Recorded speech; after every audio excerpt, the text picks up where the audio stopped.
Laurel County that Dr. Oz went with Governor Youngkin and broke ground on yesterday. He has a second facility that is under construction in Kendall Square in Boston, another facility in Rockville, Maryland, and a fourth facility in Copper, Texas, right outside of Dallas-Fort Worth.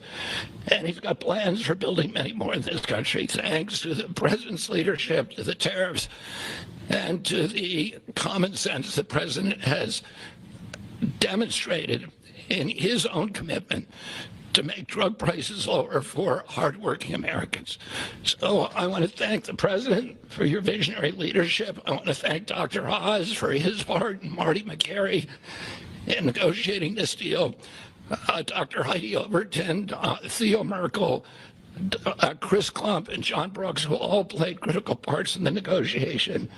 And of course, Howard Lutnick, who was the key to these negotiations. Who do we bring up now, Dr. Oz? Thanks, Secretary. He'll take your place, Pascal. Oh, Pascal, I get to introduce Pascal, which I'll do with great joy and honor. So the world is watching as President Trump tries to make peace in every place he can go. But at the same time, President Trump is putting peace into the hearts of Americans and bringing peace of mind to them, especially Americans who cannot afford their medications. And just to put a number on this, as he releases us from the bondage of paying 3 times more for the exact same product made in the same factory, in the same pill box, in the same instruction manual overseas, rather in this country than we pay overseas, it creates an opportunity for us because, Mr. President, you're turning the art of the deal into the art of the heel. And that is something that you're going to witness today, and it's the second we have more coming, but this is a very important one, because I want to set the stage here. And, Ms. Secretary, you're too modest. Secretary Kennedy did have a vision to push hard on this. He understood we could give the right medications to the right people at the right time. And there is nothing more maha than giving folks life-saving medications in a timely fashion so you prevent illnesses and treat other ones that have already occurred. You save lives that way. That literally is what was on the line as we began negotiating these. So let's set the stage. Where are we right now? Why this order? Last week in this very room, President Trump welcomed the CEO of Pfizer, and that company, a leading U.S. pharmaceutical company, pledged to provide exactly what the president promised. Massive discounts to allow us to have most favored nation drug pricing in this country so we don't allow our people to pay more than folks overseas. And this was unthinkable even 6 months ago, 7 months ago when we came into office. And Americans now have the ability to do that, but we needed to prove it was scalable. So we went to AstraZeneca, which is the leading pharmaceutical company, a leading company in the entire world, but a massive opportunity in this march to MFN, a march to most favored nation drug pricing. And to have this message land clearly, we needed to make sure that the president's demand for fair drug pricing was heard all around the globe. And I actually think the single most powerful tool we had was the president, because people take him seriously. And some of the things that they were hearing overseas were alarming them enough that they began to realize the jig was up. So let's talk about the deal specifically. What are John Brooks, if you give me my Vanna White, please. John back there's Theo, Vince, Heidi were parts of the team.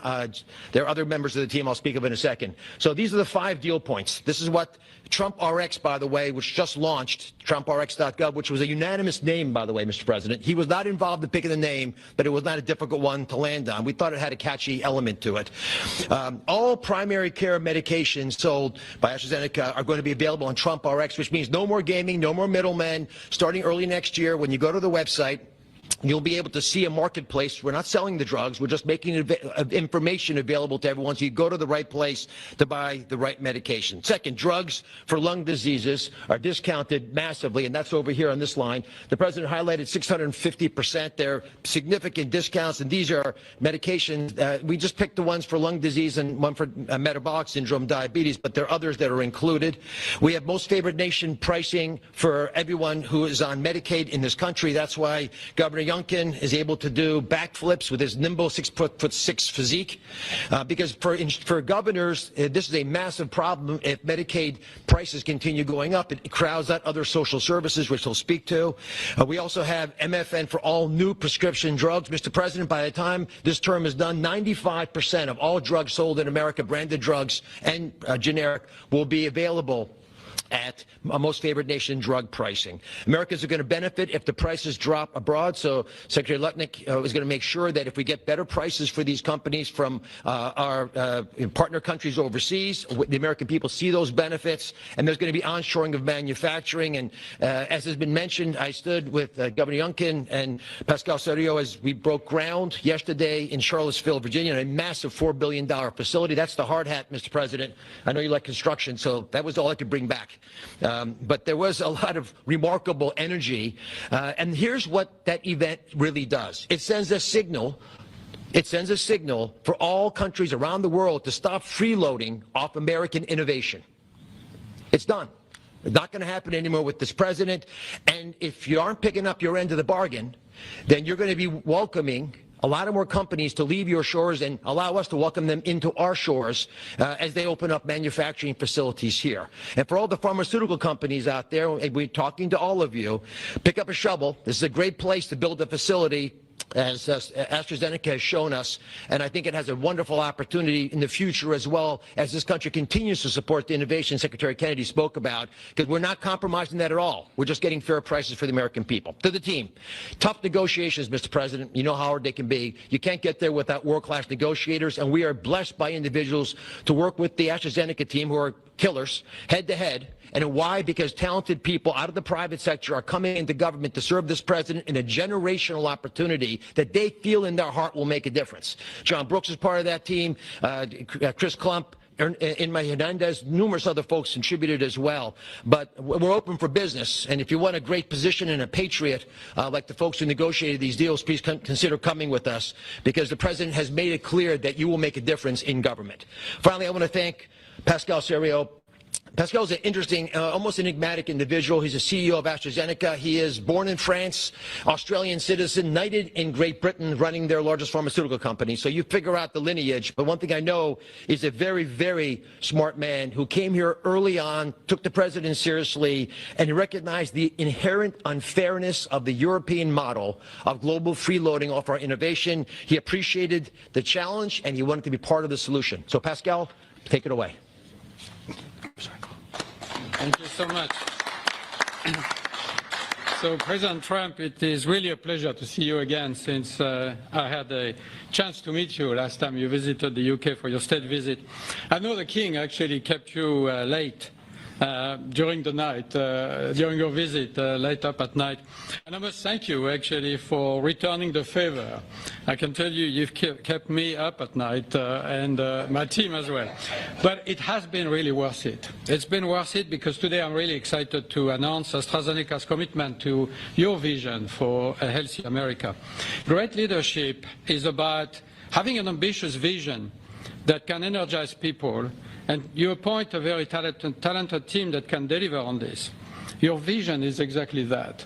It is about lowering the price of medicines for American patients while ensuring that America remains a global powerhouse of innovation in biopharmaceuticals.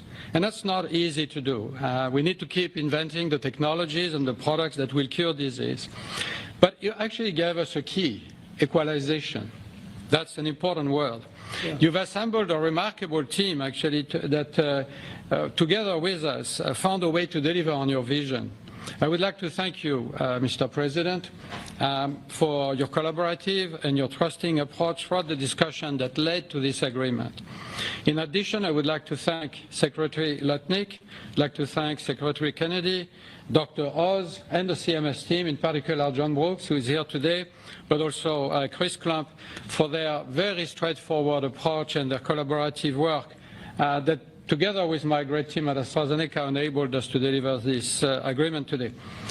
It is an agreement that allows a number of wins. First of all, a great win for American patients. This agreement will deliver improved access to our medicines at a lower cost. We've addressed the 4 points that you raised in your letter, ensuring Americans do not pay more than patients in other wealthy countries. So it's a big win for patients and the healthcare system as a whole. But it's also a big win for the economy and for taxpayers, because it supports rebalancing the cost of innovation across wealthy nations. For too long, America has shouldered a disproportionate portion of the world's R&D cost for breakthrough medicines development. That imbalance is not sustainable. It had to change. And equalization levels the playing field, with wealthy nations contributing their fair share to the cost and the risk associated with biopharmaceuticals R&D. And I would say it's also a big win for state budgets because these Medicaid price reductions will have an immediate impact on Medicaid budgets and provide substantial relief to state budgets. Finally, your vision also secures America's strong position in life sciences and the onshoring of critical innovations and manufacturing. As a company, we will invest $50 million in manufacturing and in R&D. We already have a large presence in the United States. We have 19 sites, and we employ 25,000 people around the country. They're all developing the new generation of medicines. But we'll continue to increase our presence in this country. We're expanding our manufacturing footprint in Texas. We're building our second large R&D center in Kendall Square in Boston. We are building a cell therapy manufacturing plant in Rockville, Maryland, and there's more to come. So a lot of investment over the next few years. I want to say that I appreciate very much Secretary Letnick granting us a 3-year tariff exemption to localize the remainder of our products. Most of our products are locally manufactured, but we need to transfer the remaining part to this country. And also for your great support to convince also other wealthy countries to share the cost of pharmaceutical innovation. It is an important part of this agreement, rebalancing and the cost around the country, around the world. Yesterday, showcased our commitment to the United States with this $4.5 billion investment in the beautiful Commonwealth of Virginia to manufacture what we call API, active ingredients for our medicines, but also antibody-drug conjugates that are such a critical part of the future treatment of cancer care, what is called smart chemotherapy, targeted chemotherapy. I want to thank Dr. Oz for joining us for the groundbreaking ceremony near Charlottesville, together with Governor Youngkin. And I actually love your AstraZeneca hat. I know you wanted to bring a shovel, but didn't make it to this beautiful room. I have to say it has been a really a great pleasure to work with Governor Youngkin and his team, in particular Secretary Segura, on this investment. Like you, President Trump, they are deal makers that move at the speed of business. And it's very important for us company to be able to work with people who understand who we are and move very fast. Our new facility will be a great example of Virginia supporting domestic production of medicines for America, enhancing national security, pharmaceutical supply, but also creates thousands of highly skilled jobs. Governor Youngkin gave me a beautiful Virginia flag that we will proudly fly alongside the American flag in front of our new facility. So AstraZeneca's commitment to the United States is very strong, and this agreement ensures we'll make an even bigger difference for American patients. So, Mr. President, thank you again for welcoming me in this beautiful office and for making this moment possible. Thank you so much. Thank you very much. Over to you, Glenn. Amazing. Well, first of all, I just want to thank everyone for celebrating this landmark moment. This landmark moment is not just a moment to announce a new way to buy less expensive, life-saving medicine, but it is a step function change in the way that Virginians and Americans can access medicines. And it is a step function change because historically there was an opaque pricing mechanism that had so many people standing between the manufacturers and the patients that no one knew really what it cost. Well, now we can go direct to consumers. And that's what Trump RX is all about, going direct to consumers, where a consumer can come and find that particular medication that they need and go direct to the company and get the best possible price. Second of all, the most favored nation clause is a groundbreaking moment. It's a groundbreaking moment because, as you've heard, that American customers have been paying 3, 4, 5 times what international customers have been paying. That is just not fair. And Mr. President, I want to thank you for simply recognizing that America must come first. And Americans deserve the best pricing, not the worst. It changes everything for a state. In Virginia, we have $1.5 billion a year of pharmaceutical expenditure under our Medicaid plan. $1.5 billion a year. We save 10%, 20%, 30%. All of a sudden, 150, 300 million, 450 million in savings can be realized by a state. Now, I firmly believe that's the people's money, and it should go back in tax relief. But think about the change that that enables for a state as they manage their health care expenditures.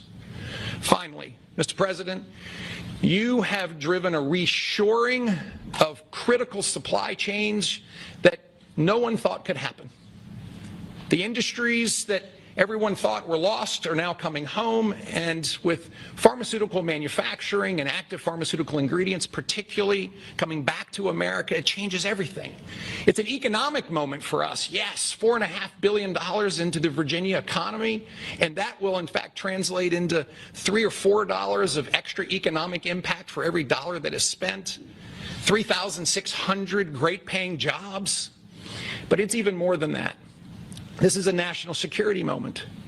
And what you've just heard is one of the leading pharmaceutical companies in the world is choosing America, and yes, Virginia, to invest nearly $5 billion to build the most critical manufacturing for the future of America's health.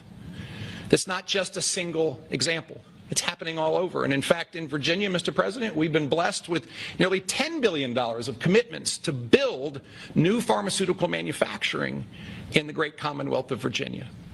And therefore, I believe this is a moment to celebrate investment, but more importantly, to celebrate breakthroughs for American citizens to get access to life-saving medicines at costs that they deserve, because they're all made here. Mr. President, you and your cabinet have been amazing. As a governor, I have found that the cooperation with every one of your cabinet members, and sir, yes, you, has been beyond compare that I could ever imagine. I want to thank you for helping us make Virginia great again, too. Thank you.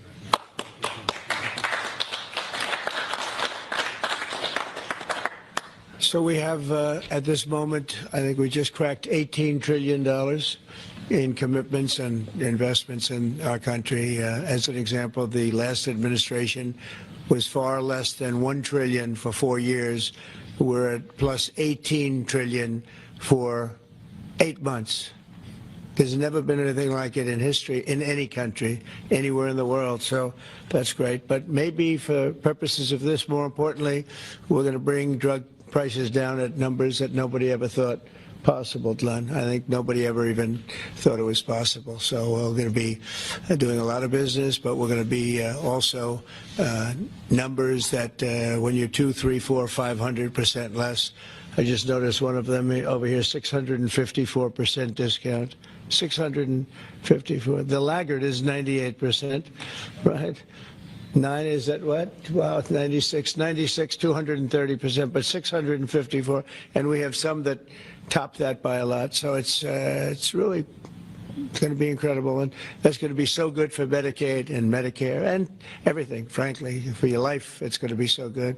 So nobody ever thought they were going to see. And don't let Democrats take the credit, because you know they'll try. They'll say, "Oh, we worked so hard," and they didn't work hard. They did. They obstructed. They actually did the opposite. So that's really more important than even the tremendous investments being made in our country. But think of it: we cracked 18 trillion with a T, $1 trillion. And frankly, $1 trillion for 4 years wasn't that bad. He did less than $1 trillion, but we did that in a period of 8 months. So it's pretty record-shattering by many trillions of dollars. Any country, no matter what country you're talking about, nobody's done numbers like that. So thank you all for being here. Do you want to have a couple of questions? Yeah, please. Mr. President, one on this, if I could, and one on China, if I may. Okay. First on this, could you have brought these pharmaceutical companies to the table without that 100% tariff that you imposed? It's not 100%. You're talking about China might be I'm talking 100%. about the 100% you imposed on pharmaceuticals for that sector. I would never have been able to bring him. Now, I'm not sure that Pascal would like to say, but behind the scenes he did say tariffs were a big reason he came here, and also the fact he loved Virginia. He liked this guy. He liked me. I think the November 5th election was a very important date. We had a good election, and that was important. But yeah, he's here. A lot of. I can speak for almost everybody that's here. Most of them are here because of tariffs, because you have to understand he has no tariffs. If you build in this country, there are no tariffs. So. Let me ask you about China, if I could. Just want to confirm: have you canceled your meeting with President Xi? And No, I haven't canceled, but I don't know that we're going to have it. But I'm going to be there regardless, so I would assume we might have it. But, you know, they hit the world with something that really is not anything that people are going to do. And it was shocking. I can tell you, Howard and I and Todd, we all, Scott, we were all speaking about it before. And we said, where did that come from? It was just, that was out of the blue, right? Out of the blue, they came up with this whole import-export concept, and nobody knew anything about it. So. if they roll back their export controls, the new announcement, would you roll back? Look, we're going to have to see what happens. That's why I made it November 1st. We'll see what happens. Yeah. Mr. President, the last time, Mr. President, Go ahead, please. what else besides software could be on the table in terms of export controls? A lot more. I mean, you have software, but you have a lot more. We have airplanes, we have airplane parts. You remember that from last time. We were just surprised that China have a very good relationship with President Xi, and they did that. This is not something that I, instigated. This was just a response to something that they did, and they didn't really aim it at us. They aimed it at the whole world. The whole world is subject to it. So I thought it was very, very bad. But we have many things, including a big thing is airplane. They have a lot of Boeing planes, and they need parts and lots of things like that. Steve? Persuade the Prime Minister to accept the Gaza deal, and what would be your message to the Knesset when you speak to them? Well, he wanted it. It's been a long time. He's been fighting a long time. He's been fighting hard. He wanted it. It's a great deal for Israel, but it's a great deal for everybody, for Arabs, for Muslims, for everybody, for the world. And as you know, on Monday the hostages come back. They're getting them now. I mean, they're getting them now. They're in some pretty rough places under earth. They're in some pretty rough places where only a few people know where they are in some cases. So they're getting them, and they're also getting the bodies, approximately 28 bodies. And some of those bodies are being unearthed right now as we speak. I mean, they're working on it right now as we speak. It's a tragedy. It's a tragedy. No, he was very happy with it. And I can tell you that I saw Israel dancing in the streets, but they were dancing in Qatar and Saudi Arabia and UAE and many, many countries. I saw Egypt. They were dancing. I'll be going to Israel. I'll be speaking at the Knesset, I think, early on. And then I'm also going to Egypt. They were terrific.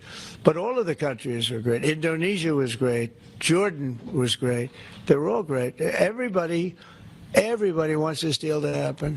What happens in Gaza the day after the hostage release? Day after what? The day after the hostage release, what happens there then? Well, hopefully you're going to have great success for, I call it everlasting success. I think you will too. I think you're going to have tremendous success, and Gaza is going to be rebuilt. And you have some very wealthy countries, as you know, over there, and it would take a small fraction of their wealth to do that.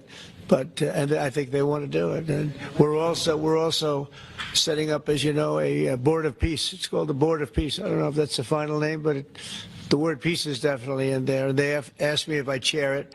We'll make sure things go well. And how confident are you that the ceasefire will hold? I think it'll hold, yeah. I think it'll hold. They're all tired of the fighting. Don't forget, you had October 7th, which was a horrible day, 1,200 people killed. But Hamas has lost 58,000 people. That's big retribution. That's big retribution. People understand that. So, no, I think they're all tired of fighting. And this really gives the whole Middle East, this is beyond Gaza. Gaza is very important, but this is beyond Gaza. This is peace in the Middle East. And it is a beautiful thing. You know, it's a term that you and I have been hearing since we were very young, right? And now we have a chance of really having that. And as you know, most of the countries have passed all these resolutions. Every country is there. Iran came in. I was very happy to see that. I was very honored that Iran came in. They said they support it. Russia came in. President Putin, he supports it fully, very fully. So I was happy to see even countries that weren't necessarily involved in the process, they all support it. I don't know of anybody that doesn't. And I've never seen happier people than many of these places, not just Israel, many of these places. They're all dancing in the streets. I've never seen anything like it. Mr. President, Go ahead, please, in the back. Thank you. What guarantees did you give Hamas to persuade them that Israel will restart the bombing campaign once the hostages have been exchanged?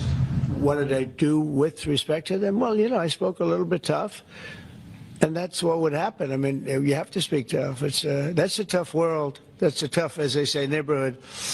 And they're tough people. They're very tough people, and they're smart people. They're good negotiators. You know, they have a lot of things going. They put that to good use. They're going to be very, very successful. But they knew the retribution would be tremendous, unsustainable. It would have been unsustainable.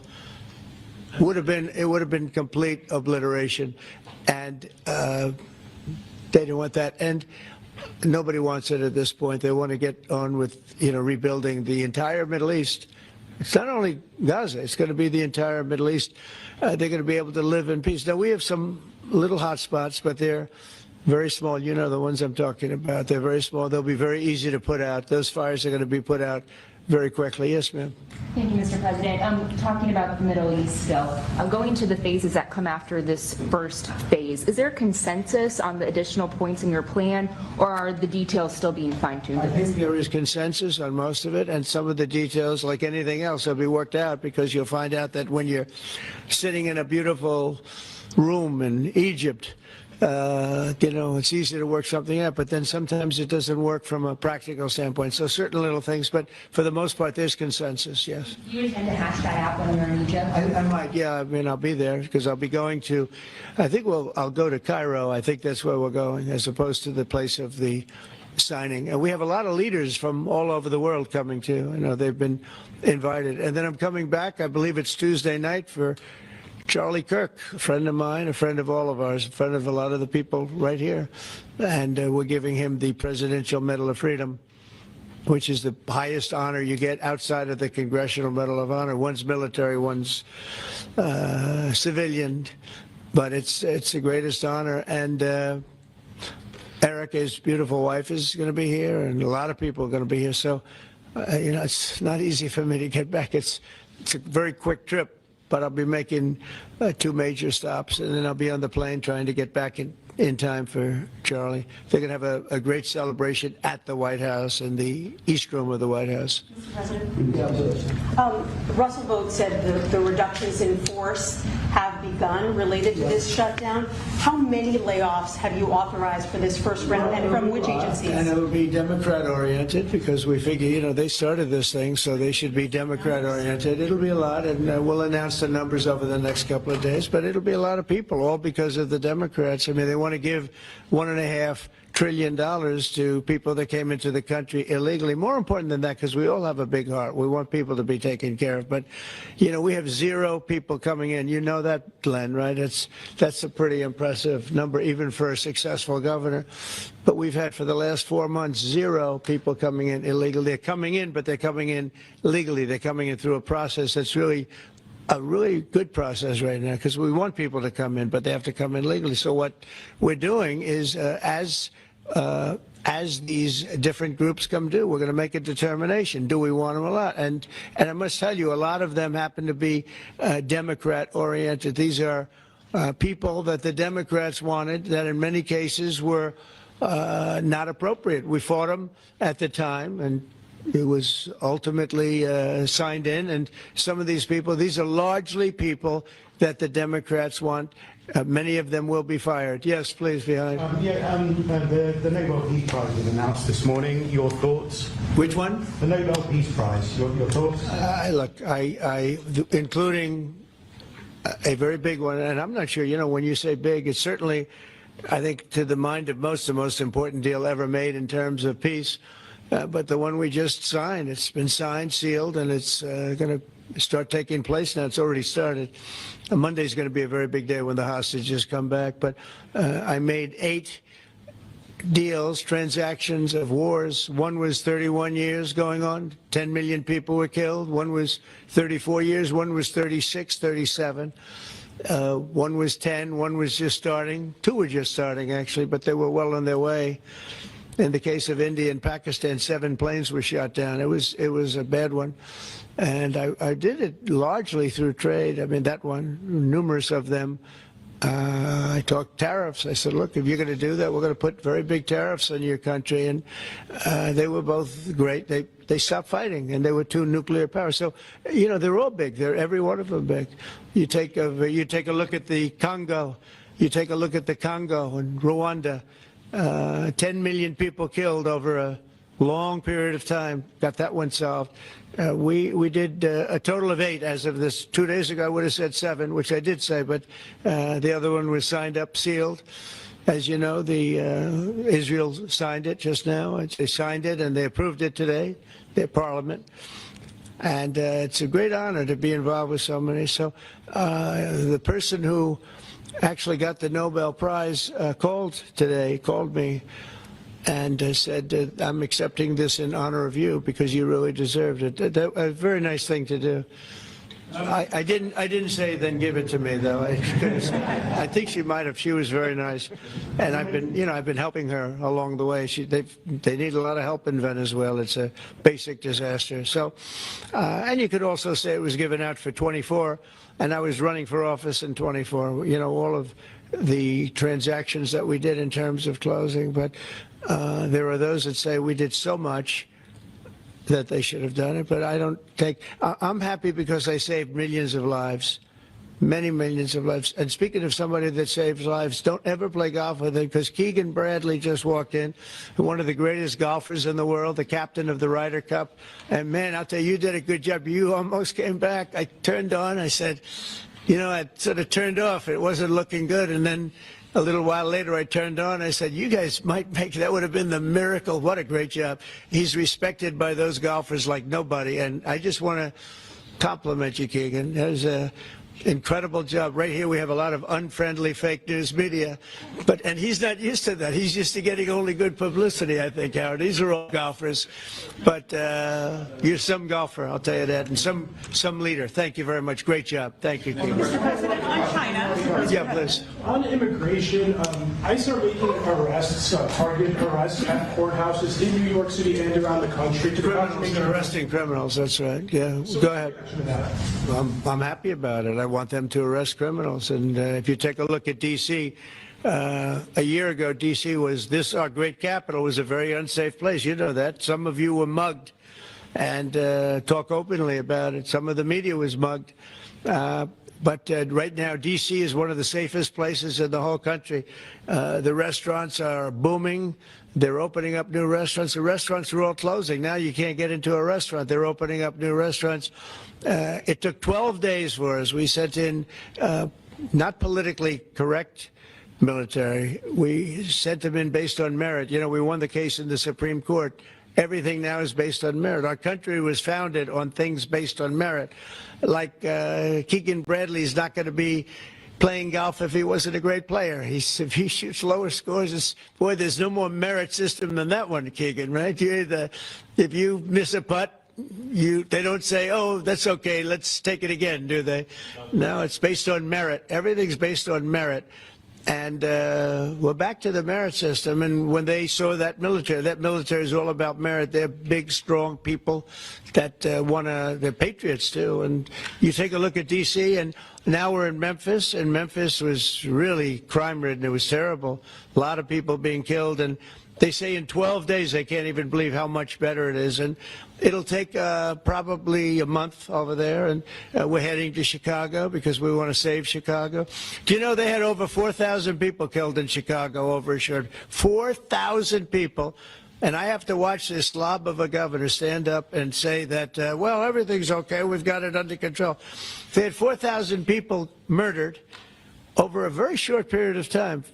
There's not a city in the world, I don't believe, that can claim, you know, you hear so much about different, I won't, you know, embarrass anybody, like by saying Mexico City or by saying anywhere in Afghanistan.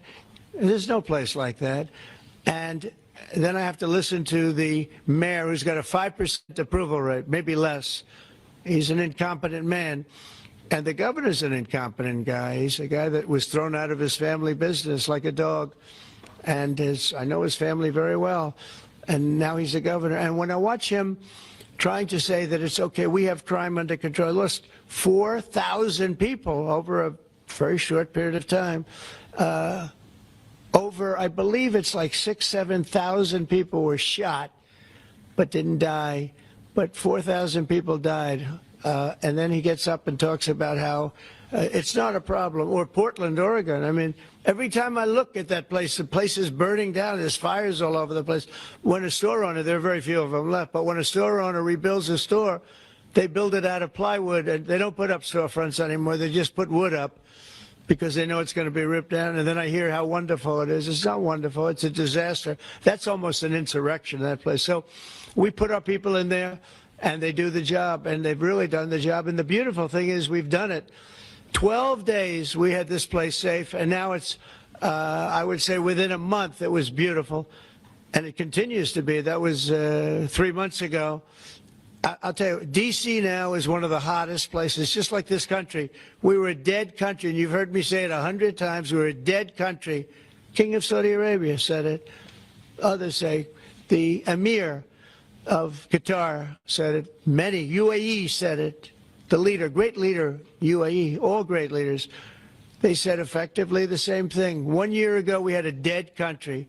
Now we have the hottest country anywhere in the world. I just want to thank everybody, and I want to, in particular, thank AstraZeneca. What a great company you have. What a company you've built. You've been there a long time and done some job. It's an honor to have you. I assume you're going to build, so it's $4.5 billion for a plant. That's a pretty big plant, isn't it? I was going to say, could he make it a little bit more? Well, we have a couple of them where they're going to spend $65 billion on one plant, you know, AI. All I know is, it's, you know, AI is based on information.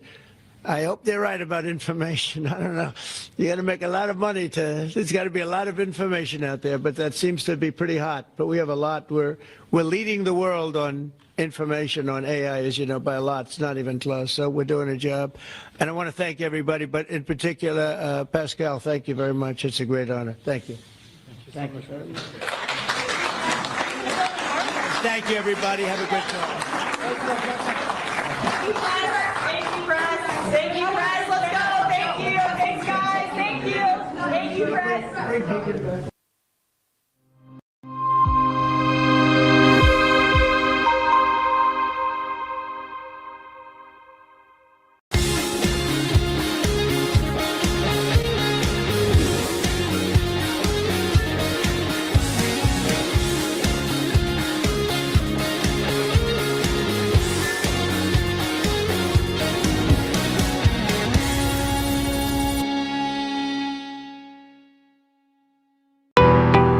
¿Qué es Bitcoin? Hoy vamos a explicarles qué es exactamente Bitcoin, explicándoles los conceptos básicos para que entiendan esta criptomoneda de la que todo el mundo lleva años hablando. Esta explicación les servirá para saber también qué son exactamente las criptomonedas y cómo funcionan, para que puedan tener una noción un poco menos técnica de cómo funciona todo esto y a lo que nos referimos con cada término. Bitcoin es una criptomoneda o moneda virtual, concretamente la primera que fue desarrollada. Es la criptomoneda que le ha marcado el camino a todas las demás que llegaron después utilizando su tecnología. Esta tecnología es la cadena de bloques o tecnología blockchain, que también se utiliza para otras cosas. La primera de las criptomonedas fue creada por Satoshi Nakamoto, que es el seudónimo que corresponde a una persona que nadie sabe exactamente quién es, aunque sí que es cierto que ha habido muchas teorías. Esta persona publicó en 2009 un artículo en el que describía un sistema de pagos P2P al que llamó Bitcoin. Al cabo de unos meses, él mismo publicó la primera versión del software que permite gestionar la red de la moneda y que además empieza a interactuar con los primeros interesados en foros. La cantidad total de bitcoins que se emiten cada año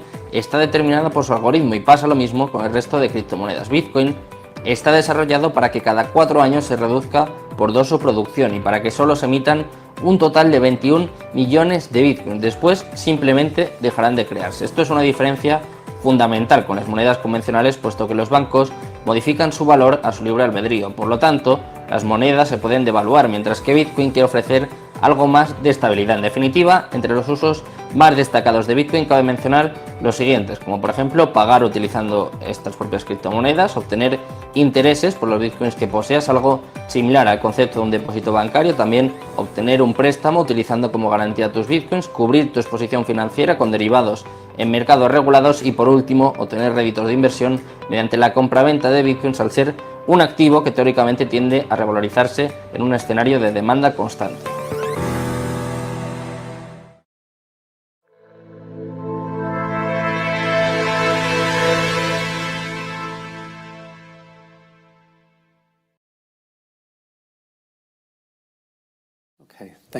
Muy bien, pues buenas tardes a todos por acompañarnos esta tarde y muchas gracias también por participar en esta conversación.